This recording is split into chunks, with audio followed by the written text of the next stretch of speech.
There's so much background noise right now because someone is mowing the lawn. I've got the dishwasher going.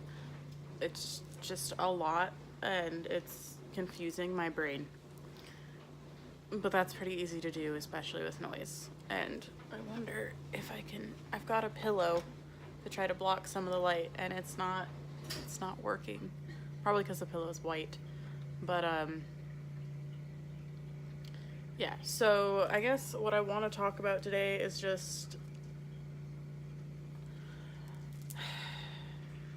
the whole concept of like praying, I guess, is by the pagan community kind of an iffy topic, because praying is largely Abrahamic, in the way we think of it.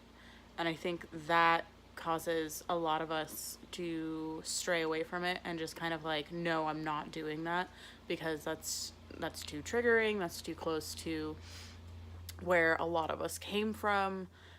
But as I've gotten older, excuse me, I've been practicing for 15 years. Uh, just about. Has it been 15 years? No, it's not been 15. It's been 12. 12 or 13. I don't know. It's been a long time. I've been practicing for a long time, open for only a couple years, maybe a few. Yeah, I haven't been open as much because of situations that I was living in. So it's like a lot of my practice has been private. Hello, kitty cat. Come here. Hello, baby. Um, but now that I am in a safe place to could you not do that? To practice and to express my beliefs and all that, I've started to kind of come to realization that I don't really care much about the fact that some stuff stems from my Abrahamic background. Like I was raised Christian. I used to attend the church. You've got cat hair all over my face. I used to attend the church, Christian church, all the time, like every Sunday, Wednesday, and Thursday. Like I was at the church. Like it just, it's where all my friends were. It's, well, not all of them. It's where a lot of my friends were. It's where my family didn't care if I went to frequently. And I had a lot of issues growing up, and that was my safe haven. But it never really worked for me. Christianity just wasn't my thing. And thank you. That's my face. Uh, but prayer is something that was really hard when I started becoming pagan because the pagans that I knew at the time, a majority of them were very against it. It was always, well, you shouldn't pray because you're always just asking for things and you should be able to do all of this stuff yourself. The gods aren't there to serve you. And I agree, the gods aren't there to serve you, but I also believe now that they are there to help you. Mwah. Hello. Thank you for the kisses. This is Camellia, by the way. No, I don't think the gods are there to serve you, but they are there to help you. And if you need help, just ask. It's like with people. If you really need help, it doesn't hurt to, I don't want this end. It doesn't hurt to just ask for help. And if anything, it is, none of us ask for help soon enough. Like the fact that, for example, I have a hard time doing certain things standing because I have lower back problems. And I will push myself to the point where my back is spasming and I can no longer stand. And I don't like asking for help. So when my husband is asking me, well, do you need help? And I'm saying no. And then like 20 minutes later, I'm laying on the couch and can't move. I should have asked for his help, you know? I should have been like, yes, babe, can you do this for me? And I'll do this because it's a lot easier on my back. But like when it comes to deities, for example, recently I've got like the hiccups or something. I don't know what's going on. Recently I eventually just broke down and talked to my deity, the goddess essentially that has come into my life. And I was like, look, if this is real, if this is what, you know, I need right now, please help me because I cannot get up and do things. I have really bad executive dysfunction, which is basically you want to do the thing, but you just cannot do the thing. It's like you want to get up and go grab a book, or, you know, I read something, it's like, you want ice cream. All it takes is getting up, grabbing the ice cream out of the freezer, and grabbing a spoon. You don't even have to get a bowl, but you want ice cream. But you're sitting there, and 3 hours later, you're still just sitting there thinking, I want ice cream, but you just can't get up and get it. And it sounds ridiculous, and it is a little ridiculous, but it's definitely a thing, and I'm not the only one that suffers with it. But it's gotten to a point where it's not even like, okay, ice cream, I probably don't really need it anyways, it's just something that I want. It's gotten to a point where, okay, I need to get up and change the cat litter, or I need to get up and do the dishes, but I sit there just focusing on it, and it turns into a hamster wheel of, I need to get up and do this, why am I not getting up and doing this? And I cannot get up, you know?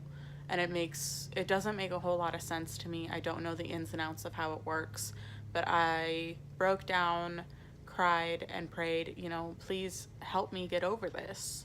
I can't keep doing this. I need to be able to get up and do things like take care of the pets more than just taking them outside and feeding them. And I need to do dishes, I need to clean floors, I need to do household things. I need to take care of myself, you know?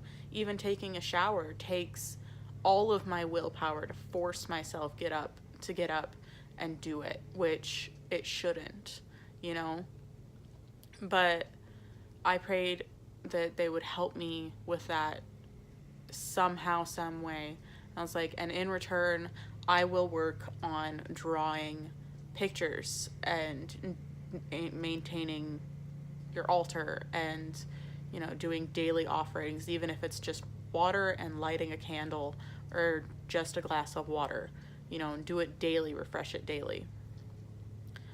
And that was only a few days ago, and so far, like, there's been a little bit of resistance in my brain, but it's not been nearly as bad as it normally has been. I've actually been able to get up and do things and be like, you know what, if I get it done now, I can reward myself with a nap. I can reward myself with a cup of tea. You know, if I get this stuff done, then I can sit and relax for the rest of the day, and I don't have to get up and do a thing, you know? And it's been a lot easier to just get up and just fucking do it. And I don't know how exactly my deity is doing it, but I do feel like if it weren't for them, I would still be stuck in the same endless cycle of just wanting to do the thing, needing to do the thing, and just not doing the thing because I can't. My brain is not letting me, you know? And I know I just kind of went off on a tangent. I'm hoping this video ends up making sense, but I think that we should be able to pray and thank our deities on a daily basis and not feel gross about it, you know? It's I'm not saying you should constantly be asking your deities for things. I'm saying that have a conversation. Tell them about your day. I have started doing that where I'll stand at my altar and just like word vomit all this random shit, all of stuff that I'm thinking, the issues that I'm having with training my dog, because like I said, I have executive dysfunction. It's really hard to get up and do things that I need to do. You know, like my concerns, my fears, my worries, which is primarily all that I talk about because I have anxiety and I worry about everything and I'm terrified of everything. But, you know, I've been able to just stand there, and to me that's prayer. It's not, you know, demanding things. It's not always begging for things, but you should be comfortable enough that when you do need the help, that you can go to your deity and ask for help. The whole bullshit of, well, you should be able to do it yourself. I'm sorry, but in my opinion, you can't do everything yourself all the fucking time. You have to ask for help sometimes. Like, and it's healthier to ask for help than to sit there and torture yourself and not ask for help when you need it. But yeah, I guess that's just my tangent. Check out Witch Dwellers. We are trying to get more videos up. A lot of, like, all three of us have been really busy, or like I've been sick. So, because medication withdrawals are a fucking bitch, and I've been getting off of the medication Effexor. I hate that medication. It's made things so much worse, and getting off of it is the worst withdrawals that I could possibly imagine. I might make a video on that, just to rant about that. Hello, squishy baby. Hello, squishy baby. She probably hates that, but I do it anyways because she's so cuddly and squishy. Anyways, I will talk to you guys later, and I'm gonna pet this cat before she knocks down the tripod.